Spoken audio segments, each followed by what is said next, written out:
Welcome to MojoPlays, and today we'll be taking a look at 10 PlayStation games we wish had come to life. Before we begin, we publish new videos all week long, so be sure to subscribe to MojoPlays and ring the bell to be notified about our latest videos. Animal Wars. Prior to the disastrous launch of Lair, Factor 5 was under contract with Sony to develop more exclusives for the PlayStation 3. Prior to Lair's launch, the studio was working on a tactics RPG called Animal Wars. Players would command various units of animals dressed as soldiers with some commandeering vehicles. The project was in early development as Lair was reaching its end, but Factor 5's relationship with Sony rotted as the publisher's demands for motion controls in Lair worsened the already troubled development. The delay from launching Lair around the PS3's launch to 2007 prompted Sony to suddenly pull funding from Animal Wars. Lair launched to scathing reviews from fans and critics, and was one of several reasons why Factor 5 eventually shut down.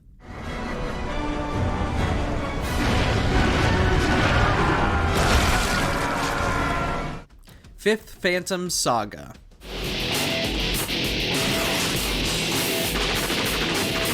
This cancelled Saga project is a rather unusual one on account of it being a first-person shooter developed by Sonic Team of all groups. Fifth Phantom Saga was planned to be an exclusive PS3 title that focused primarily on physics, possibly to show off all of that glorious power of Sony's new console.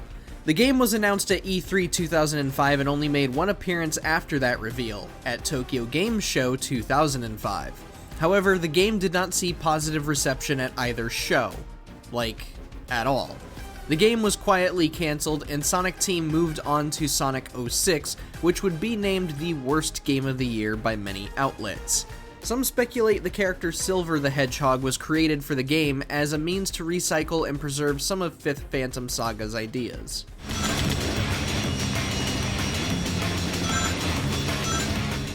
The Elder Scrolls Travels: Oblivion.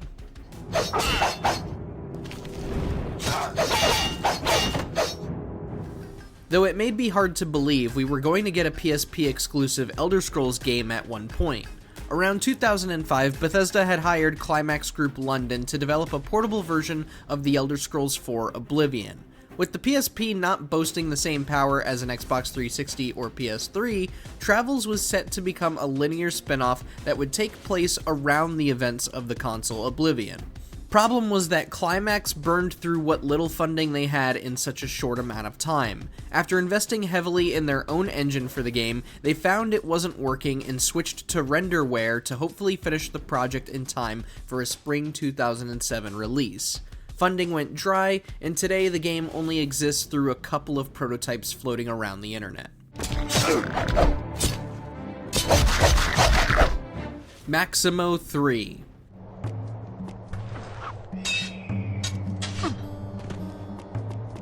Maximo is one of many Capcom franchises left in a sea of their own dead IPs. Though the first game would become a cult classic, the second game flopped hard commercially. That didn't stop the California-based Capcom production Studio 8 from quietly working on a Maximo III in between other projects.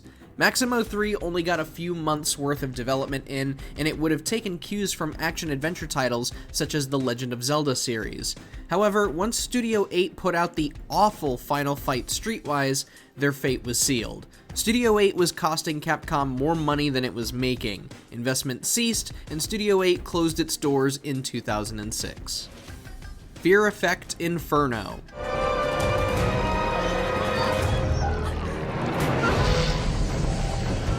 One could say that Fear Effect was perhaps unfairly killed off before it could reach its heyday. After the first two Fear Effect games, work had begun on a new entry specifically developed for the PlayStation 2. However, things got foggy as Eidos Interactive, who typically published Fear Effect, were far too busy finishing up Tomb Raider: Angel of Darkness. Kronos Digital Entertainment continued toiling away on Inferno until Eidos busted in and said, "Hey, we're going through budget changes, so we're not doing Fear Effect anymore." Kronos Digital could not find another publisher in time to keep the lights on. The studio closed in 2002, making Fear Effect 2 their last game ever. A third game was eventually made, Fear Effect Sedna released in 2018 to massive scrutiny from critics and fans, and it was cited as one of the year's worst games released.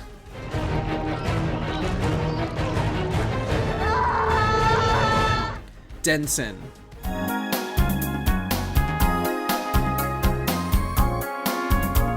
Densen is quite the oddity, as the game practically never existed. One would think so, given it was one of the first titles announced to be a part of the PlayStation 2 launch lineup. Thing is that it was simply a demo cobbled together by Japan Studio, meant to show what they could do for the new console. Sounds an awful lot like what happened with a certain FPS during the PS3 days.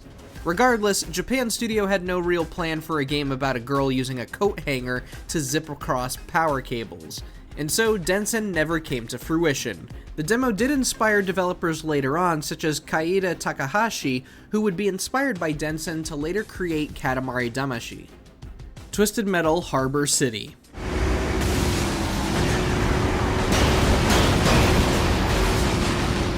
The Twisted Metal franchise has seen a handful of projects get canned, but Harbor City was the most prolific among them due to its ambitions. Serving as a sequel to Twisted Metal Black, Harbor City was aiming for an open-world format and was even planned to allow players to walk around outside of the vehicles for the first time ever in the series. As to why the game was canned, no one has really given a specific or confirmed reason, not even series co-creator David Jaffe. One designer has said that Sony was worried about the lack of on-foot sections affecting sales due to the popularity of Grand Theft Auto. Another has stated that the on-foot sections were implemented right before Sony pulled the plug.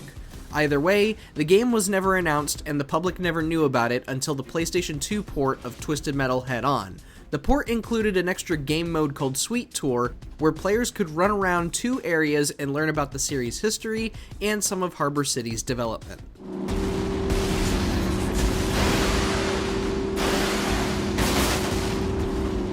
Legacy of Kain, Dead Son. Even I know that. It will dissolve every piece of my body. Are you ready for that pain? Dead Son was planned to be a massive return for the Legacy of Kain series. There was going to be a single-player campaign developed by Climax Studios, while the multiplayer mode was being worked on by Psyonix, with Crystal Dynamics overseeing the entire project. So what happened? Well, it spent 3 years in development before Square Enix called the whole thing off. Why? No reason was ever specified, but it is worth mentioning that Square Enix has a storied history of disappointments in meeting sales expectations. One former Square community manager has stated that the game simply wasn't there at the right time, but who knows? Maybe this would-be download-only title would have launched us into the all-digital era sooner, or killed those chances entirely. Who's to say?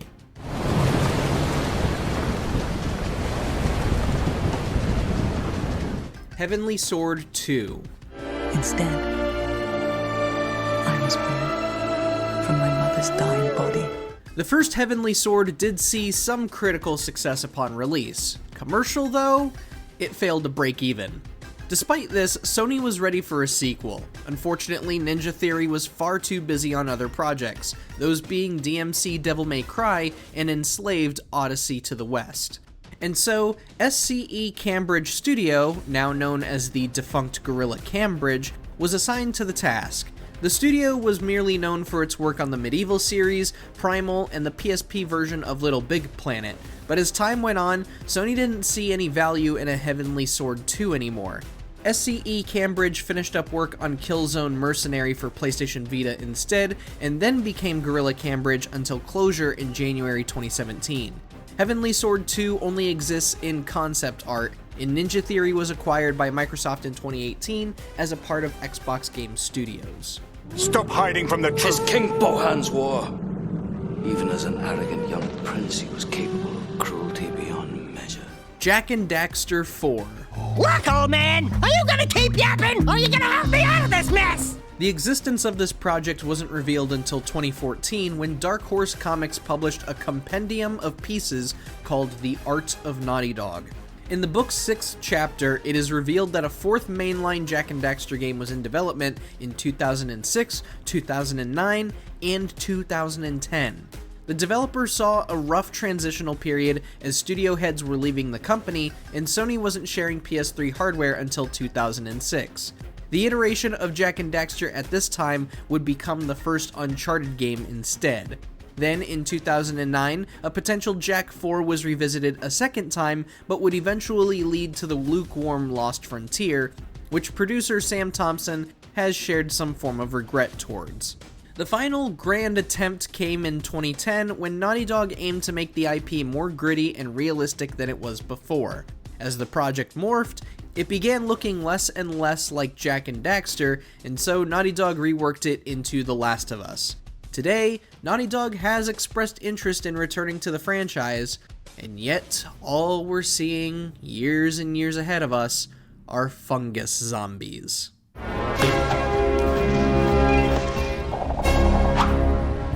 Which cancelled PlayStation game would you have picked up at launch? Let us know down in the comments, and don't forget to subscribe to MojoPlays for more PlayStation greatness.